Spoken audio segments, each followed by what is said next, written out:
everyone. Good evening. Can you all hear me okay? Yep. Yeah. Fantastic. Well, hello, and thank you so much for joining us and for this event that is focused on tackling pensioner poverty and ensuring that everyone has access to a fair retirement. I'm Mel Wilkes. I'm Associate Director for Work and Welfare State at IPPR, the Institute for Public Policy Research. We are an independent charity focused on driving progressive change towards a fairer, greener and more prosperous society.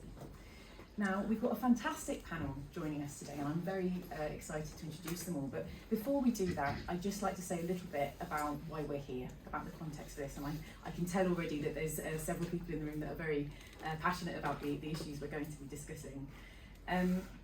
But we're focusing on pensioner poverty because despite some recent successes that we've seen over the past decades, progress that had been made in reducing pensioner poverty and improving living standards for older people, we're actually seeing a kind of shift in trajectory from that progress. So we had seen poverty among older people reduce as low as 13% in 2013, but it rose sharply in the years after that. And so in the years just before the pandemic, we saw that 18% of older people were living in poverty. And despite measures introduced over the years kind of through the pandemic, it still remains stubbornly high at 15%. Now, what's particularly worrying, and I'm sure we're going to be hearing more about that through the panel today, is that this is a trend that's set to get worse. As new generations move into retirement, then the proportion who hold defined benefit pensions or who own their own property outright is starting to fall.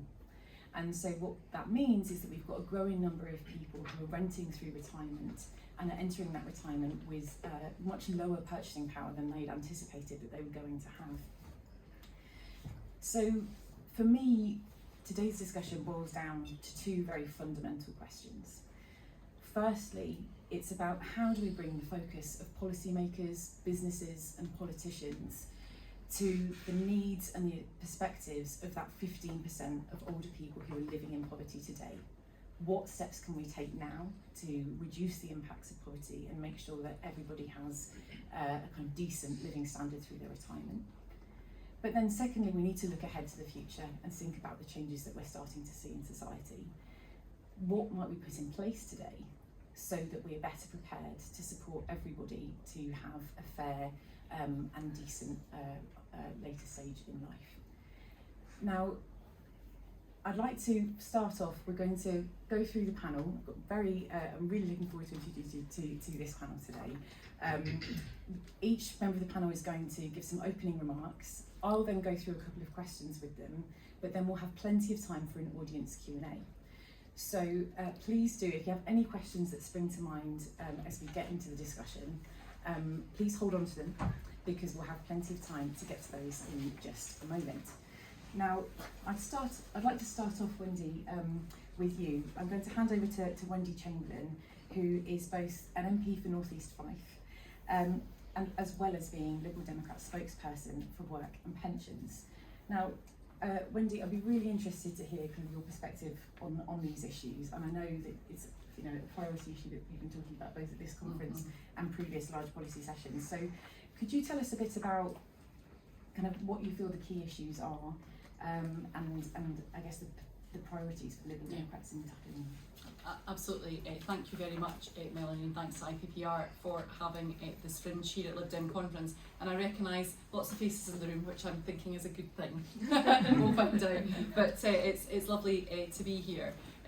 The bottom line is we live in a society that is getting older, and is getting older and is going to be in old age for longer. So these are becoming more critical considerations, and particularly pensioner poverty. It's just going to become more prevalent if we don't do the right things now. And it's interesting because I was asked about on a media round earlier about the triple lock, and I hope you know that Ed has been quite clear that we are supportive of the triple lock. And whenever I talk about the triple lock, I always talk about it in relation to not just pensioners now, but about safeguarding a sustainable state pension for the future. And I think that's particularly important for younger generations who who are potentially finding it more difficult to get into the housing ladder, working in less secure employment. We need to ensure that they have a sustainable state pension. And I also think it's really important to remember why the triple lock was put in place. And it was because, and you know, it's quite interesting that the Conservatives are always keen to use a statistic, but it's because under Gordon Brown, the state pension went up by 75 pence. And of course that sounds like an appalling figure, which it was. But it was because the state pension had lost its connection into wages and earnings. So the triple block was brought into place to rectify that. And it's done a good job in relation to that. I don't think it's gone the whole way, because it's only been in place for 13 years, but it has gone some way in doing that. And so that's why we're committed for it to continue. It just seems nonsensical to me that when we are facing the cost of living crisis that we're facing, which is particularly affecting things like food costs, which are far above the inflation target that the government are looking at to reduce. Those costs are more likely to be borne, or are a bigger proportion of incomes for people on lower incomes, which includes pensioners and poverty. Why would we get rid of the thing that is ensuring that their pension is kept up to date? So in the short term, just because I'm conscious of time already, there are a few policies that Lib Dems want to see immediately implemented. We want to see better, as well as the commitment to the triple lock, we want to see better use of data by DWP to properly identify where pensions are missing out in pension credit. I'm sorry, I just don't think an information campaign is sufficient to address this. If you're paying people pensions, you know where they are, you should be doing more. We want compensation paid to the WASPy women who I see, and I was great to spend time with them at their lunch yesterday, and I've got a picture outside the conference venue earlier today as well. You know, pensioner poverty is gendered. There's a couple of things that I was talking about, and in fact I've realised today we've got I'm quoted in a Daily Mail This Is Money article, which yet again is about national insurance top-ups, where the glitch in the DWP system is disproportionately affecting women. And I think it's simply because we have a system that doesn't actually understand the complexity of women's lives working lives up to this point. But I think increasingly as we move into different ways of working, you know, I started off as a police officer, and when I joined as service as a police officer at 22, I had the full expectation that I would be doing my full, as it was then, 30-year service and retiring, because that's what people did. I left after 12 years, and I remember people saying, why are you not just taking a career break, you know, like in case you want to come back? And it was really seen as a bit of an outlier for me to leave. Now people are leaving the police and other organisations like that quite regularly, and the pension considerations aren't necessarily part of that. So I think actually what's wrong with DWP's system disproportionately affects women just now, but I think will actually disproportionately affect everybody as people working lives are simply more complex. We want to invest more money to deal with those errors and underpayments. The LEAP exercises, that's another one of the issues that we've been doing some work on. And then just in briefly, we want the state pension to, as well as committing to state pension, we have to increase saving in private pensions where people can. And we've had some consultation with the Pensions and Lifetime Savings Association, which has forecast that 20% of people were likely to retire without even the minimum amount of pension savings that we need to live off, which is another argument for ensuring state pensions are sustainable. You may be aware of the private members bill that the government is supporting around extending auto-enrolment to younger people and people on low incomes. I think on the surface that sounds quite useful, but I think there are issues that need to be addressed in their consultation, because we know that most people on lower incomes are already stretching their monthly budget as far as they can, and we need to ensure that if they're extending auto-enrolment, it is going to have a meaningful impact on savings later, which justifies taking away those immediate funds. I think there's just a risk of people opting out and then they've lost out on both fronts, to be honest. And then in terms of the levels of auto-enrolment, I just don't think the levels from an employer contribution in particular are high enough, again, which exacerbates the gap. But it is wider than pensions, either state or private. We need to be tackling the pension gap for women, for ethnic minorities, which is still largely based on lower earnings, and we need to look at employment reforms. You may be aware it was my private member's bill for carers leave that gives unpaid rights to carers from their employers, and we need to actually be thinking about things beyond the pension. So how do we insulate homes? How do we help people control and understand their energy bills? How do we fix the NHS so that people can access GPs so they don't end up in hospital or poor health, where then they're using more of their incomes to heat their homes? We need better public transport so pensioners can make decisions about how they get about. And going back to carers, we need sufficient carers for those who need them, with a minimum wage for carers. Thank you. Fantastic. That was very comprehensive.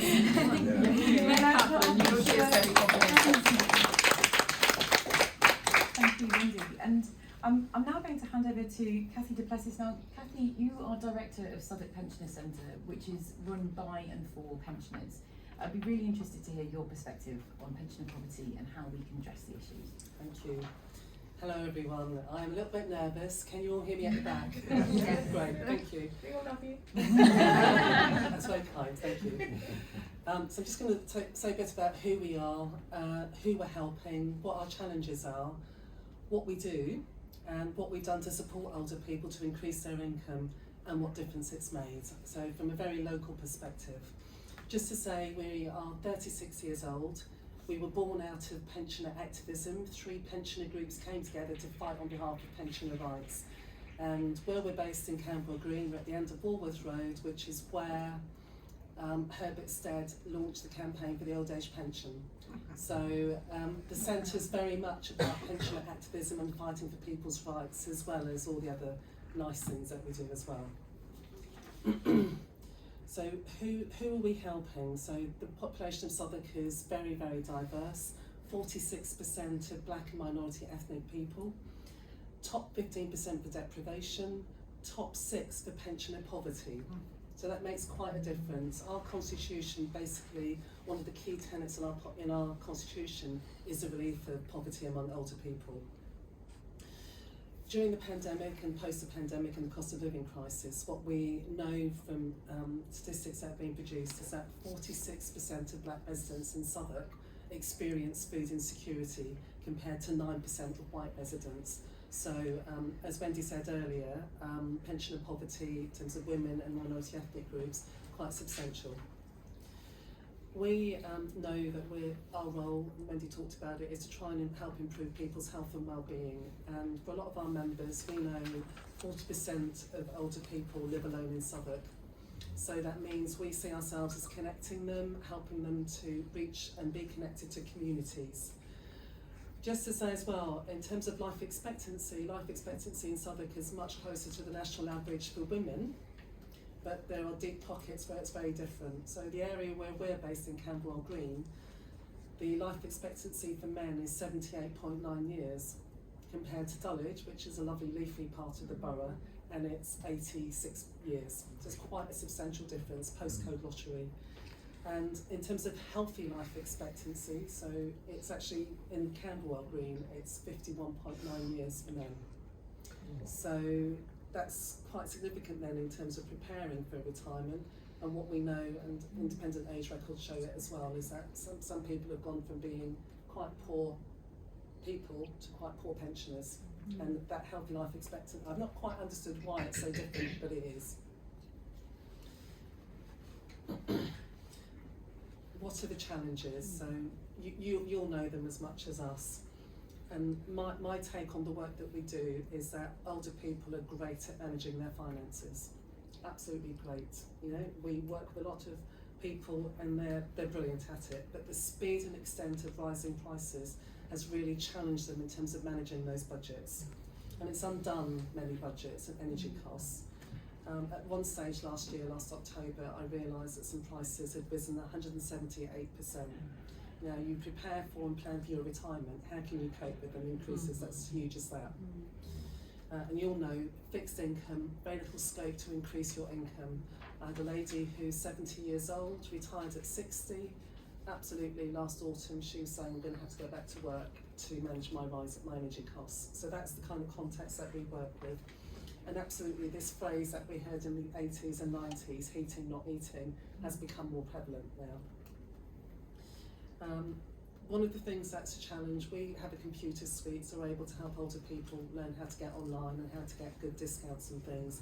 But digital access is a huge problem for a lot of the folk we work with. And the big thing that we've had to do is we've had huge demand for help with filling in forms, applications for benefits, discounts and so forth. the demand is really huge. So if anybody wants them afterwards, you can see the nicer things they do that aren't just about getting people benefits. So this is a day trip, and there's a note on the back about all the different things that we do. We do a lot, yeah? But what did we do? I'm a firm believer in communities working together, and a firm believer that my organisation can't reach everybody. We have a very diverse group of people who are using it, but we know there are some communities that we're not reaching. So I became part of a cost of living crisis working group with the local authority, and one of my it's a real bee in my bonnet thing is about working with different groups. So I persuaded them on this notion of a network of networks. So saying, yes, let's bring all different groups together. So not just your standard larger groups, voluntary organisations, but also groups like there's a Southwark group of tenants organisations. Well, they're going to reach, a lot of the council's tenants are older people. Families have moved out, can't afford to live in Southwark. So let's work with the tenant associations to reach those older people and tell them about the benefits and help that's available.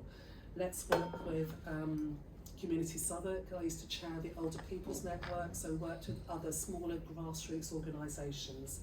And so through that work, through us all working together, we worked on a pension credit campaign.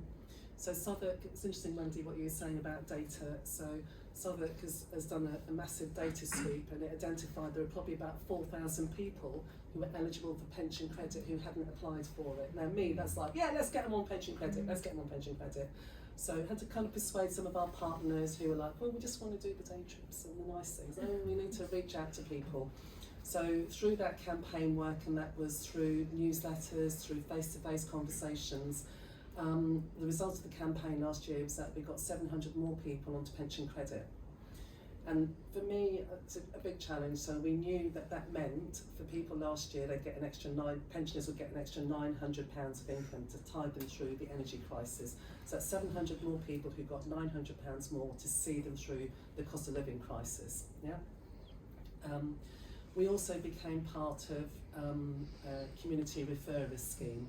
So the council, following government guidance, had introduced a household support grant, and it was going to give the bulk of the money, all of the money, to families who had been identified by government but the most in need of this additional discretionary grant. Pointed out to the council that actually we know that excess winter deaths largely affects the over 75s who die of cold-related illnesses, and also we had a number of older people who had marginal incomes that wouldn't entitle them to benefits, but who maybe had large homes that were difficult to heat. So the council listened to this and introduced household support grants for older people. So people were able to get grants of an additional discretionary grant of between £75 to £100 last year. For our centre, we managed to help people get another £13,000 of income. So those are the sorts of things that we did. Lots of other little projects, other warm spaces projects. So show you a nice picture. So somewhere to stay warm, it's part of a national scheme, somewhere to stay warm. I'm also a feeder of people, so we provided hot food, but we didn't want people to feel that their dignity was being affected, that we were seeing them as less than or not having any assets. So we made it a social thing, so people came along for discos, quizzes, bingo, films, etc. So something that was fun. They could use the Wi-Fi, but they could have a nice time. So it was, you're going to stay warm, but you're going to have a nice time. And we've long been part of something called the Big Energy Saving Network project. So we help people to, well, it wasn't much point last year, we were helping people to switch suppliers. What we found was a lot of our members were clients of British Gas, and they love British Gas. But actually, when we started working with them on switching, they were saving £200 to £300 a year. So now, hopefully, the energy companies are automatically putting people on cheaper tariffs, but they won't at the time. So these are lots of the things that we've done, just really working with people. I know she's looking at me, I'm just going to quickly say what difference it made, if I find my last bit of paper. Yeah. So, we had 636 advice cases last year. 70% of what we dealt with last year was about increasing people's income. through benefit applications, grant applications for white goods, through energy saving schemes and discounts. So that's a difference that we made, and it's because we are a trusted organisation, we've got a good local reputation, and I just believe in doing whatever we can and grabbing opportunities when we can to help people. Fantastic. Thank you.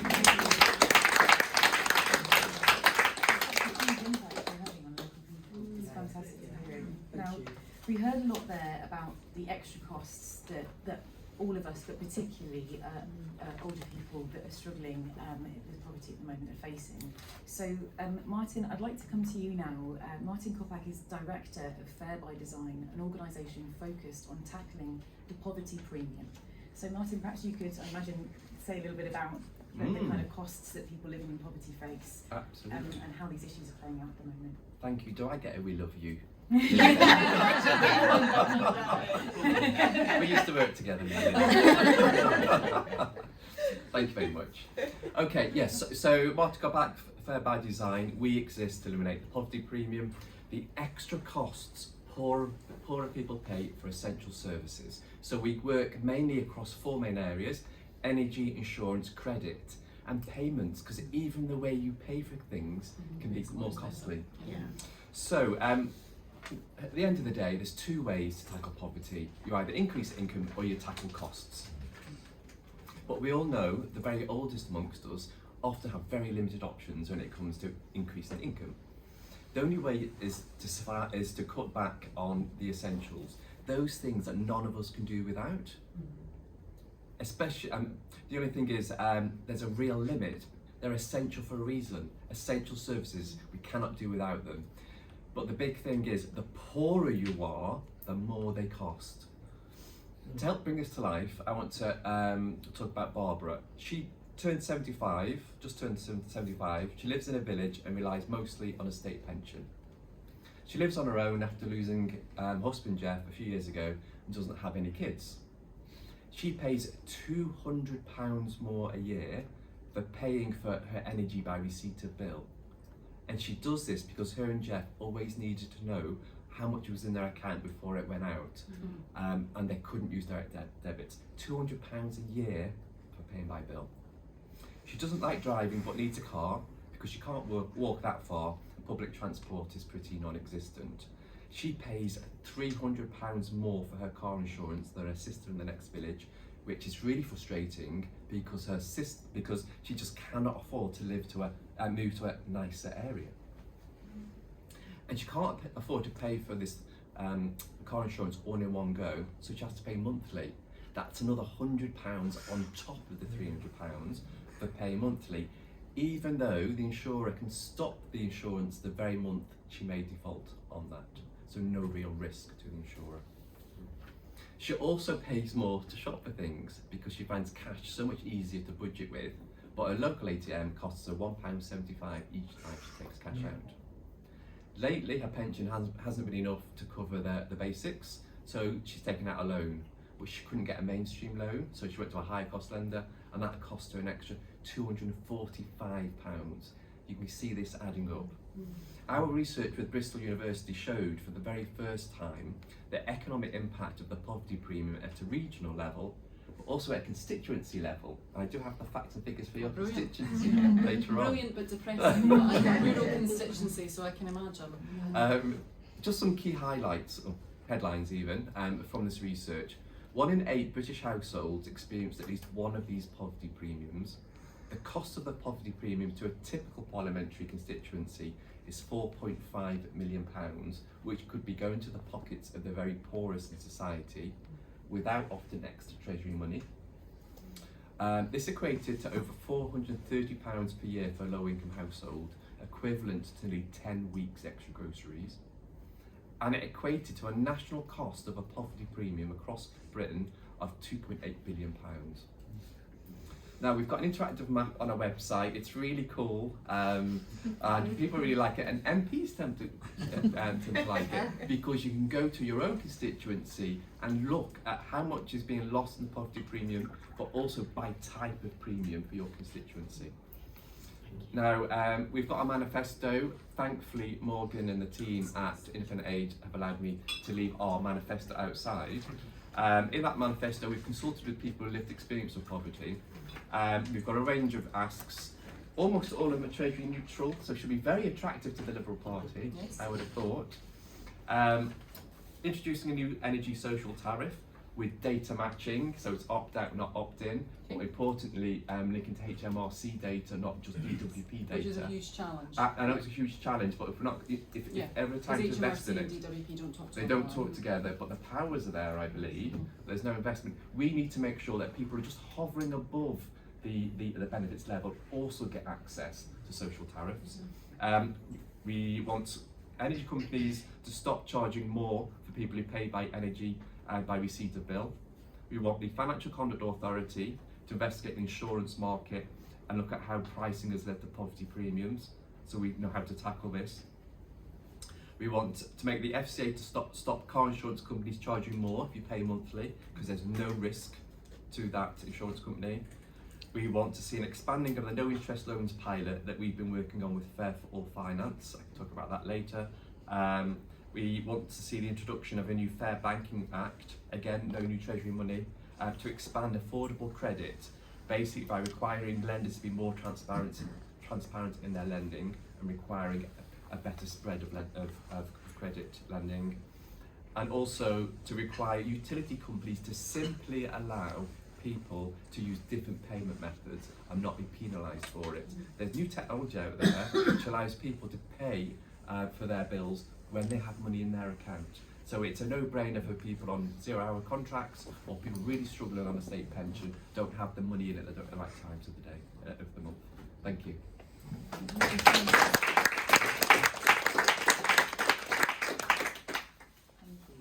Now I'm going to hand over to our last speaker, Joanna. Now, Joanna Olsen is a Chief Executive of Independent Age, and I suppose there's two welcomes here. I'm welcoming you to Liberal Democrat Conference, but it's also welcome to Independent Age. It's your first day in the role, so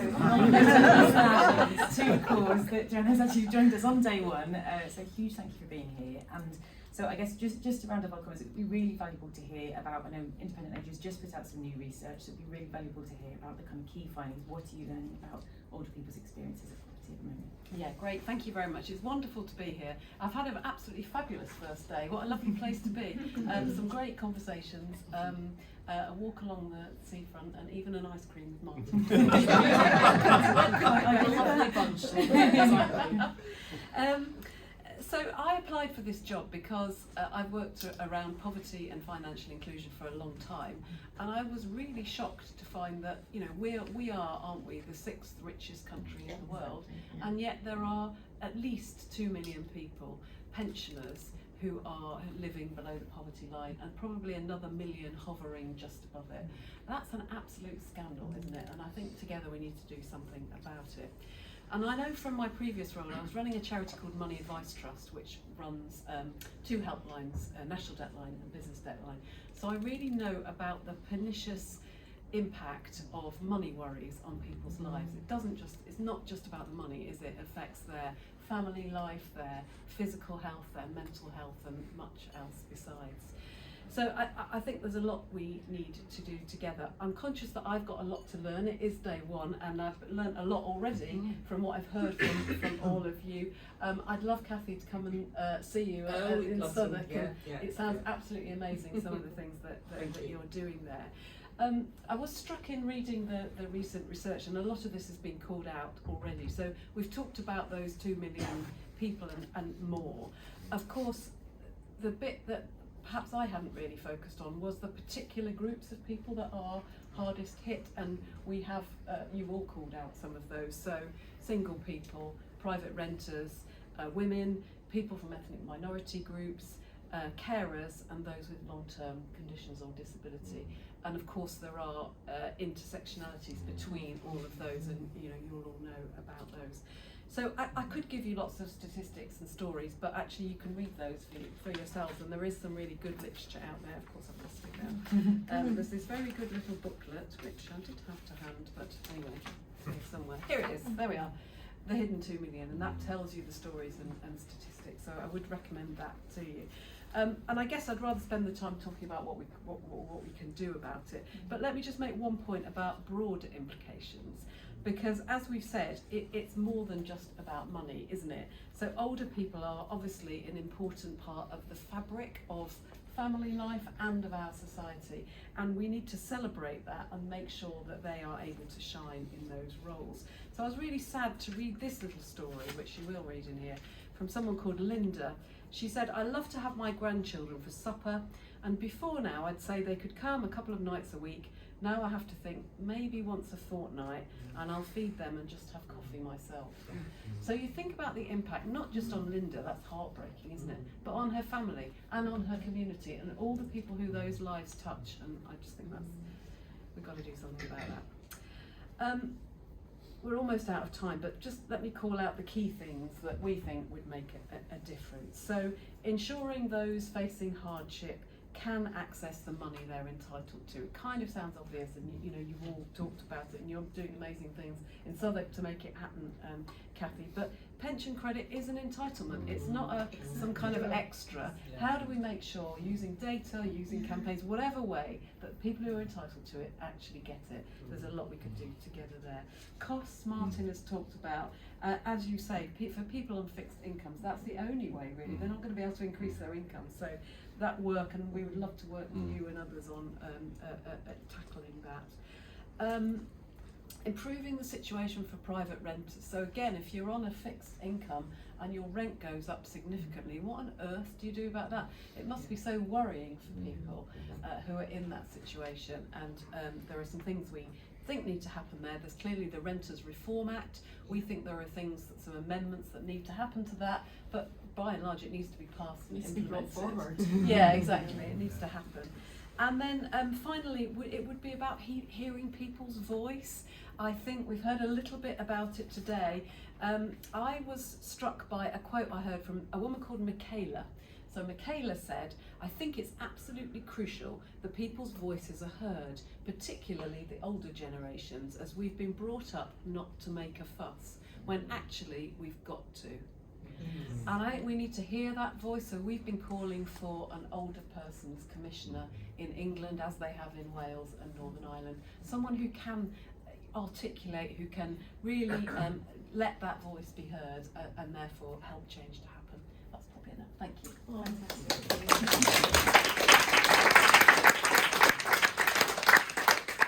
Oh, now I had a few questions prepared, but I can see that this is a group of people who are really interested and engaged in the panel. So perhaps if I can, I'll just ask maybe one more question myself before handing over to any questions that you might like to ask.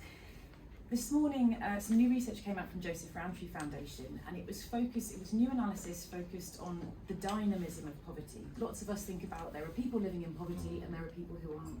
But this new analysis shows that that's actually very far from being the case. Every year there are more than 2 million people who move into poverty, very deep poverty, and more than 2 million people who move out of poverty into a more secure income.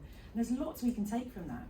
We can learn about what the drivers of poverty are, the risk factors, what are the big life events that are pushing people into poverty, but also what are the things that protect people or insulate people during those moments and support people. And I think a couple of lessons that are particularly pertinent for this discussion. So one is that accessing your pension is a protective factor. People who access their state pension within the year were much more likely to move from deep poverty into a more secure income. So that's very positive and really speaks to the points about income maximisation. But housing, I would really like to speak about now, because we've talked about energy, we've talked about food, and lots of the cost of essentials going up. But one of the drivers of people moving into deep poverty was an increase in your rent or housing costs. And I could see lots of people nodding as that was being spoken about. So perhaps if I could start first of all with you, Joanna, and just to do things the other way around, because I know at Independent Age you've been looking at the specific experiences of older people who are renting. Could you tell us a little bit more about the research, what you found, and the distinct risks that older people are facing as more are renting at the moment? I'll have a go at that, and I don't know how long I can get away with this, but it is my first day, so I might be calling on Morgan and the team to help me out. But they've done all the work anyway, so they know a lot more about it than I do.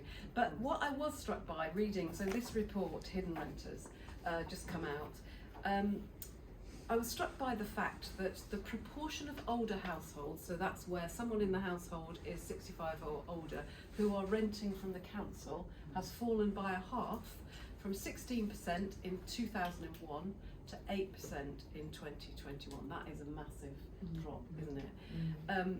And there's a correlation then with the numbers of people who are increasing numbers of people who are renting from the private sector, which is honestly the scariest place, isn't it? Because you have the least control. So that group, those aged 65 and older, are one of the fastest growing tenant groups.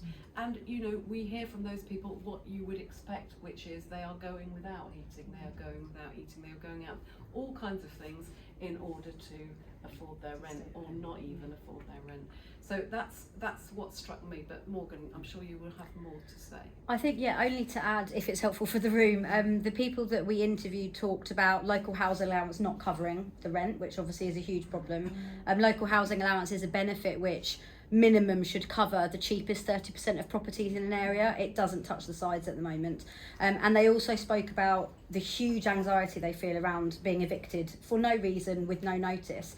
And the notice period is, I think, only 2 months. Now, if you're in a wheelchair, you've got accessibility needs, mobility problems, the property that you need to rent will have specific requirements, and people can't find them that quickly. And then they've got to pay for the removal costs, which they didn't know they were going to have to pay for. So the financial impact on renters when they don't have enough money in the first place to then be, you know, moved off to somewhere where they don't want to live and they can't find anywhere to live is really significant. And yeah, we've got reports outside for anyone who wants to know more about that.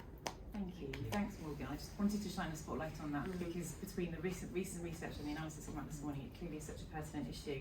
Now, I suppose I'll come in a second to the audience, so please do think about any questions you have. But I guess just to come back to the panel, is there anything else that you want to highlight? Because I suppose renting is one of those issues that we know is a real risk factor for older people. So we've talked about the cost of living crisis and the issues people are facing now.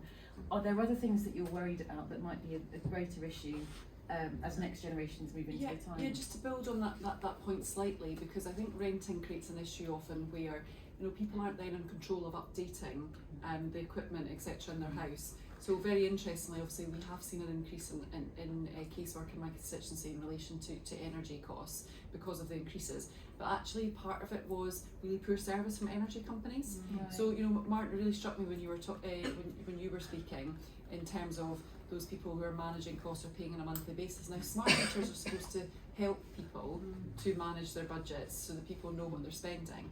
But actually, there is not, if a smart meter screen breaks down, but the actual meter itself is still working, the energy company is under no obligation to update that.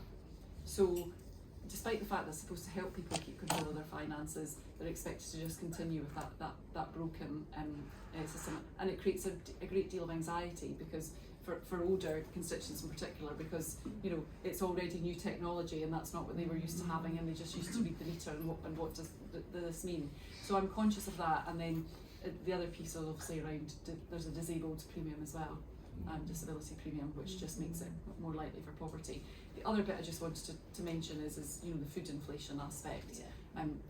I think I did make a joke in my speech earlier about how the £18,000 severance pay that Liz Truss received when she stopped being Prime Minister could have paid for 26,500 lettuces.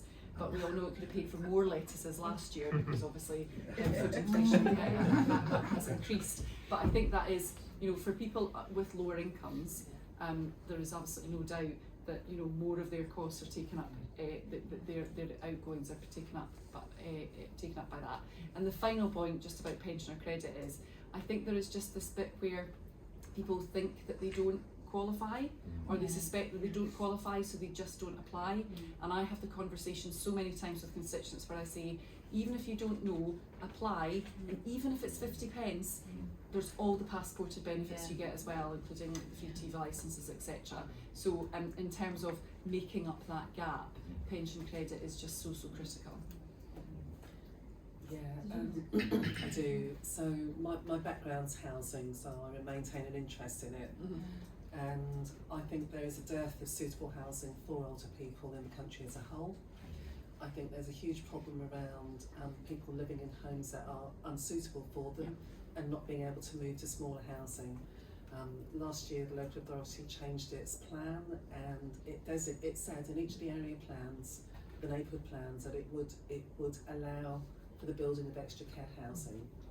Now for me that was fantastic because it meant that you could downsize from your home, be it a council, flat, housing association, and you could stay in the same area where your family and friends are. So I think there's a big issue for us around persuading local authorities up and down the country to actually plan to provide enough suitable housing so that people can move in, and also plan to make sure that they are energy efficient so they can afford to heat them. I really got into, for a while, I became a bit of a geek about Code 6 sustainable housing. I was like, do you mean it could cost you £75 a year to heat your home? Wow. That's the kind of thing that would make a big difference to older people. I know that's the future, but I'd encourage you to really look at your local plans and look at making sure you make adequate and suitable provision. And almshouses, they probably have a lot more scope to actually develop more affordable and more suitable housing for older people. I'm going to be taking part in a challenge event with housing providers in the borough to look at exactly this issue. It's a very live issue. Thank you, that's so helpful.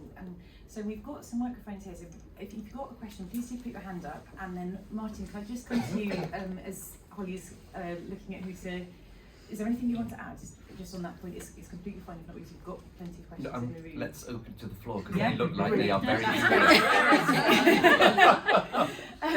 Could we come to the gentleman with the pink jumper in the front row, because I think you might have been among the first to have your hand up.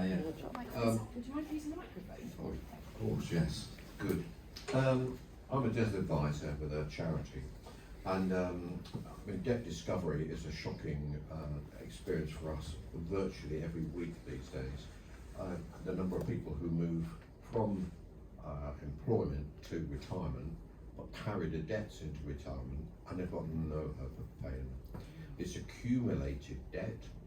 The problem often is that these debts are, for some, I hesitate to say this, for some ethnic groups, like I'm on dangerous ground here, it seems that the debt is always in the women's name, housing benefit. And it's because the council awards it because the women have the children. But it's horrific, the debt that's incurred by my council in that area alone. The other thing is that the language problem, that a lot of people who've come to the country or you know, whatever, grown up in the country, I don't understand debt. It's, I mean, again, it's perhaps a cultural thing. I hesitate to say too much. But I think the big issue really with all of this is, for goodness sake, get pensioners to come and see us. Get them to talk about it. And believe me, we were just talking in a pre-session about, you know, just holding their hand, saying a prayer for them. And instantly you seem to get a much stronger rapport. People who come and say they've got £3,000 debt, when you do a debt report, credit report, you find it's £8,000. Have no idea, because they don't realise the consequences either. So all I would say is that I would hope that discovery of debt becomes more of an issue with pensioners in the future. Thank you. Would it be right if we take a couple more questions before we go back to the panel, just so that, because I know there's a few. The lady there with the stripy jumper. Oh, sorry. Would it be right to say your name? Sorry. Oh, sorry, I'm Russell. Russell. From Milton Keynes. Russell from Milton Keynes. And sorry. Sylvia Jacobs from Surrey.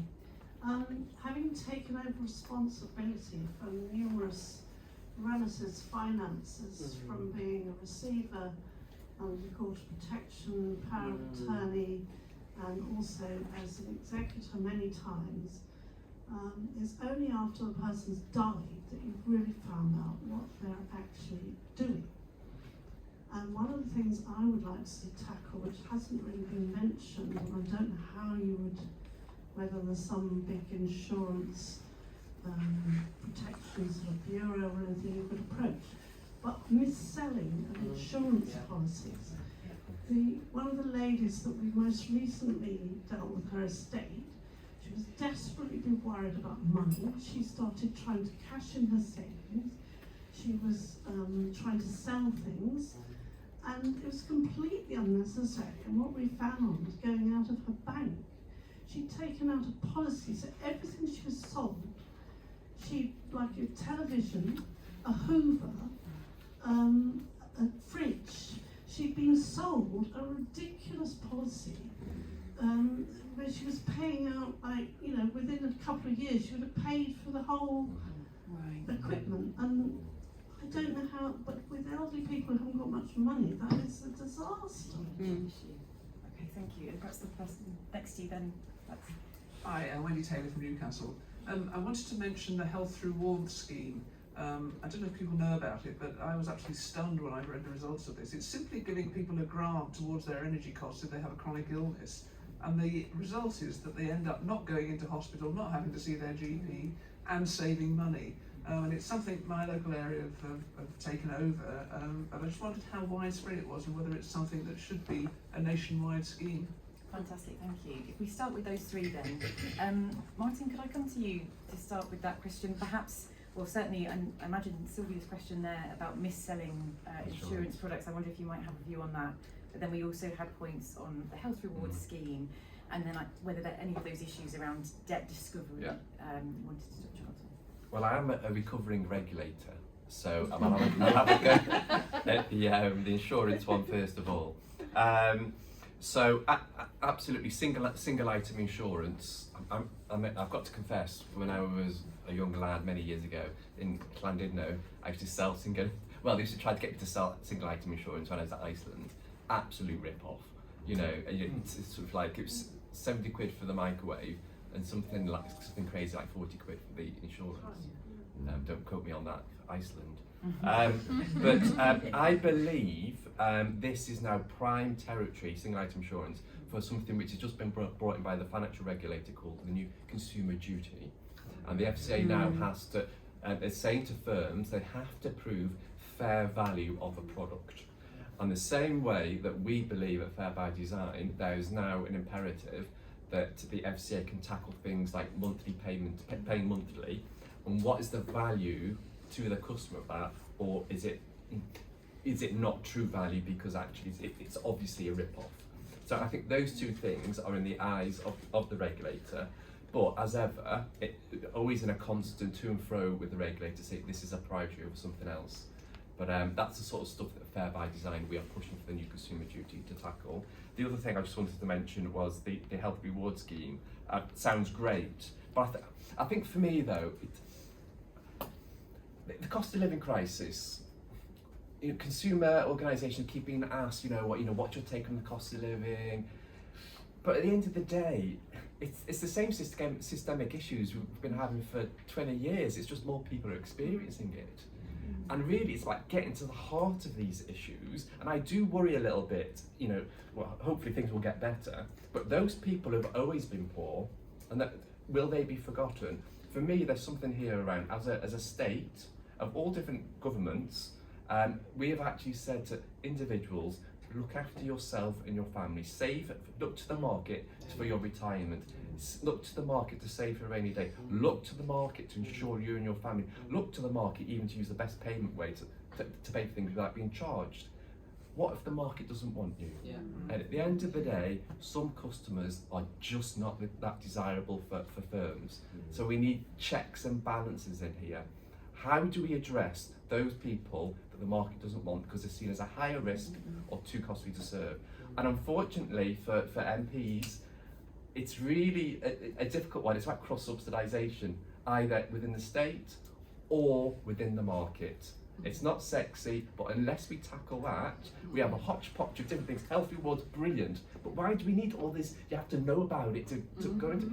This should be sorted. We should, if they're essential services, everybody has a right to a level that they can afford.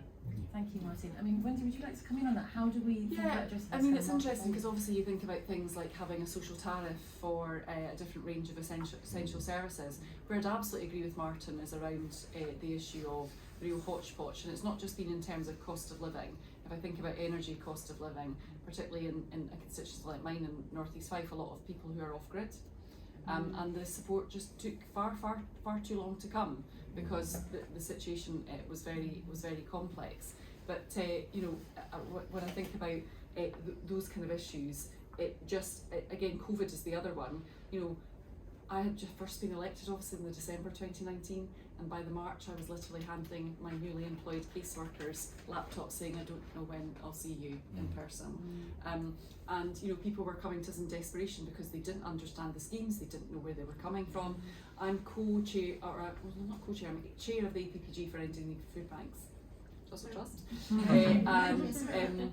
And you know, one of the things that we were looking for, they were just done a report, or we did one earlier this year, into cash or food or different responses to poverty.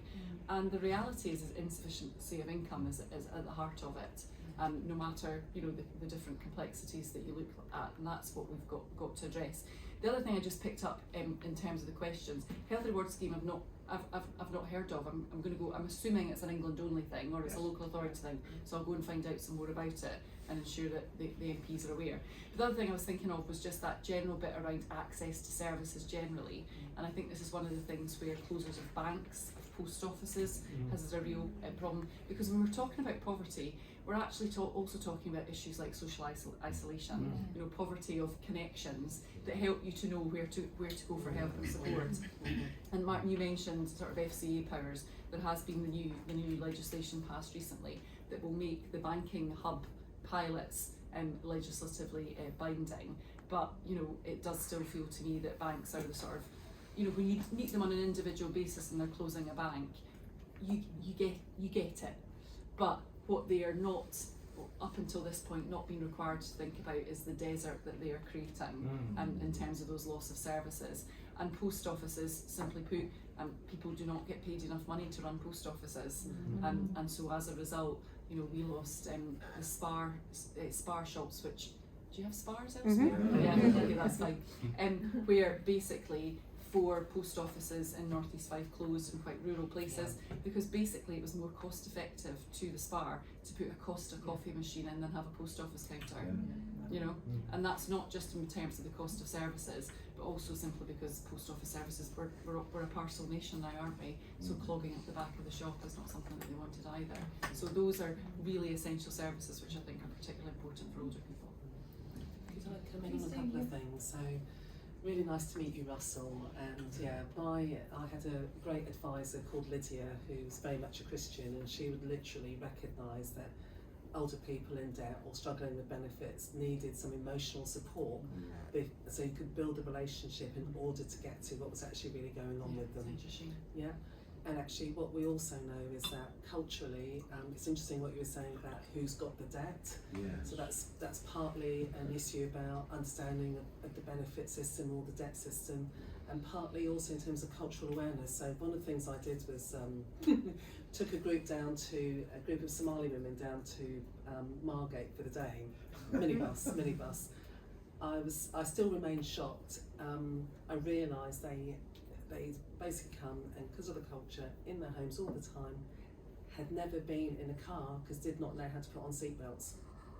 So imagine now then when problems arise, and so a lot of the work we've been doing in Southwark and I've been promoting as well, is around getting those grassroots organisations and teaching them and helping them to understand about access to services, what's available, teaching, training, and so they can spread the word to those women and to others to help them. That's kind of one of the things that's really needed.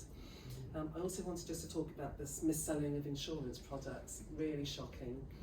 So what I discovered as well, my father, he's going to be 86 soon, very able, gets on with life, but anybody says to him, like he had a phone contract, he only needed a phone for a couple of months, and they sold him a contract for 12 months. And I was like, why did you do that? And they just tell older people stuff, and it's mis-selling not just of insurance products, I believe, but of all sorts of other goods and services. And there's something about how we help older people to be better consumers because they trust, because it's word of mouth, face to face, they trust. And it's how can we help them to not be at risk of being sold stuff they really don't need. I see a lot of nodding in the room at that point about mis-selling. When I was a police officer, I remember my grandfather, it was the early stages of his dementia, and I went round to visit him, and he showed me these 3 leather jackets that he bought, you know, guy out in the street, and it was just, I've heard of that before, and it is, and then they feel there's a sense of shame that comes from it as well, and that erodes people's confidence further, which is just awful. we've just about got time for maybe a couple more questions, but 2 questions. Okay, so can I go to the gentleman there, and just you here? Lawrence Cox from Harrow Borough. This is specifically a question for Wendy.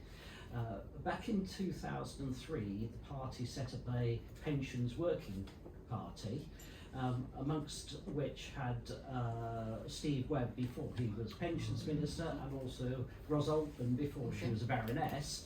That recommended the what we call the citizens' pension, which was basically a residence pension that you got it just by living in the country for enough years, and it was in the manifesto for 2005, then disappeared. Will you recost it so that we consider putting it in the manifesto for the next election? Thank you. And could you be able to pass it to the ladies in front of you? Thank you. Hi, I'm Linda Jack from Bedford.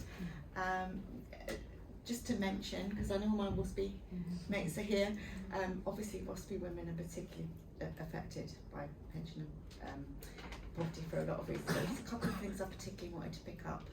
A friend of mine, who Martin actually knows, she is on the highest level of disability living allowance and has been for a long, long time. She's just turned 79. It took me from her being 60 until she was about 75 to get her to understand that her disability living allowance was not her pension, and she was entitled to pension credit. It then, when they finally did it, and we had to get some help from Systems Advice of Wales, when they spoke to, when she actually started to speak to them, it was a huge rock and roll. It took ages to sort it out in terms of the DWP. Number one was that she's registered online. She doesn't have internet access. She can't go on and register with DWP and everybody else. I mean, I just think that's a huge issue, and that's even with people like me around that know what she's entitled to. Think of the people that don't know that. The other thing, and it also concerns her, she was on disability living allowance, and she had and no other income, and she borrowed £30,000 on credit cards, and then was in a huge dilemma because she had to pay it back, and her friend who she lives with, she didn't want her to know. That went on for years and years and years, and I could not understand, especially having worked at the other side, why on earth that they got away with that, with selling or allowing her to take out all of that level of debt. So those are the 2 issues that I just think, we could perhaps have a look at them as well in terms of how we tackle them. Thanks. Thank you. Conscious of time, so Wendy, could we come to you first on that specific Yes, question? and I'll maybe just answer that specific question. I joined the party in 2015, Nick Clegg and Natelli. So I haven't heard of the pensions working party or the citizens pension, but I endeavour to go away and get it. And if you email... Talk to Ben Stoneham, Lord Stoneham. I will do. He chairs. I meet him every week as Lord's Chief Whip. So if you email my parliamentary email address, we'll pick that up. I do meet Steve every so often as well. So he often keeps me right. But yeah, happy to look at that. In terms of the manifesto, I'll make no commitments or you Of course not, no. And then on this second point, so something that's come up quite a bit through the discussion today is the complexity of navigating the system. And digital by default. That's the additional thing I would say. Yeah. So would anyone like to come in on that last point that Linda was making? Just on, I completely agree. It's a thing that my chair, he's a local authority councillor, he's regularly banging the council about, because a lot of its services have become digital as well, so access is quite challenging. We have a computer suite, we're teaching older people how to use IT. I've just agreed to hold a digital inclusion forum for government digital service, because we're going to look at how they improve gov.uk. I get asked to do all sorts of things, and that's one of them, because we find that for older people accessing negotiating systems is really, really difficult. So that's well understood, and there are lots of people campaigning for that to change as well. Can I just come in on that one? So one of my other things is that I'm on the board of UK Finance, which is the trade association for banks, and I represent vulnerable consumers on it. So all of this is really useful stuff that I can feed in. But one of the things I always say to them, and it's great that the work you're doing to ensure that people who can are able to use the digital service is fantastic.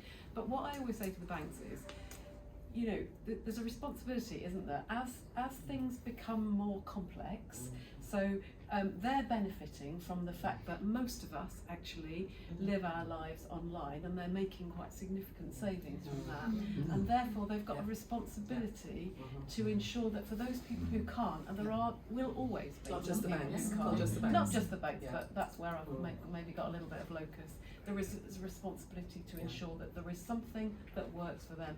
And picking up the point about insurance, and you shouldn't do personal anecdotes, but hey, so my dad is also coming up to 86, and when I stay with him, I'm always struck by, I pick up the phone and it's always someone trying to sell me something. Yes. All the time. I don't know how they know, Yeah. but they do, and they're relentless, and something needs to be done about that, because they are preying on And they're more likely to have landlines. Yeah. Exactly. The last stuff from Martin, sorry, just to wrap this up. So, I mean, Linda, in terms of your mate, I mean, that's just a big example of how actually people shouldn't have to opt out of these allowances rather than opt in. And it's around designing things that are inclusive from the get-go.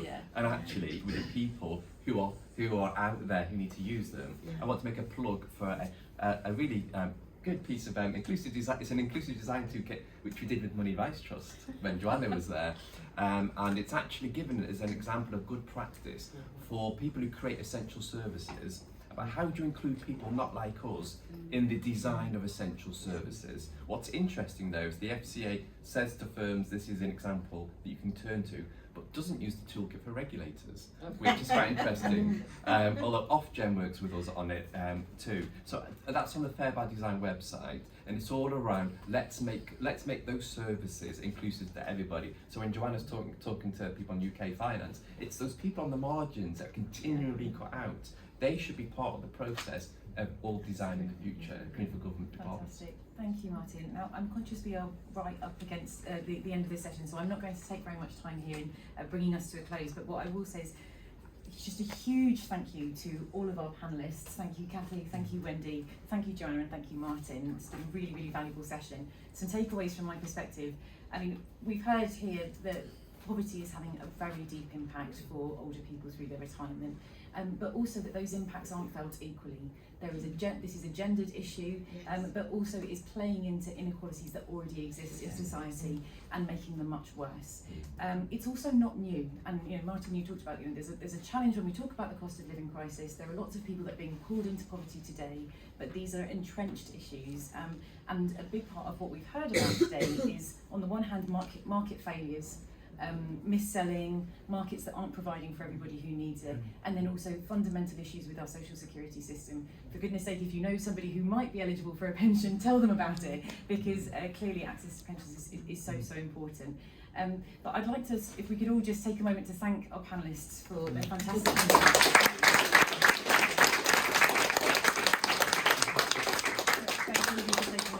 And just outside there are some copies of that independent aid report, so if you're interested in finding out more, please do check it out. And if you'd like, there's some beverages here. Do help yourself if you'd like a snack or a glass of wine before you go.